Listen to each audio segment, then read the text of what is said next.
સાંસદ ન્યૂઝમાં આપનું હાર્દિક સ્વાગત છે। અત્યારે આપણે આવી ચૂક્યા છે જિલ્લા સમાજ મહાજનના સાનિધ્યમાં। હું છું કિશન પ્રજાપતિ, મારી સાથે છે રસિકા વિસાવળિયા અને જિલ્લા મંત્રી અજયભાઈ વાસાણી।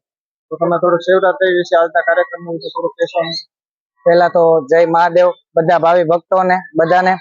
અને આજે જસદણ તાલુકાની અંદર આશરે 1457 વર્ષ જૂનું, એટલે કે આશરે 1457 વર્ષ જૂનું ઘેલા સોમનાથ દાદાનું મહાદેવનું મંદિર હોય અને આજે શિવરાત્રી જેવો પર્વ હોય અને 10,000 જેટલા ભાવિ ભક્તો અત્યારે જસદણ ઘેલા સોમનાથ મહાદેવના દાદાના દર્શન કરી રહ્યા હોય અને 8,000 જેવા ભાવિ ભક્તોએ પ્રસાદ લીધો હોય।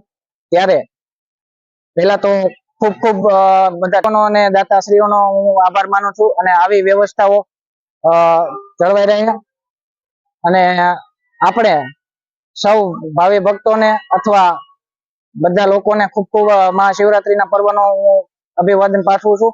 અને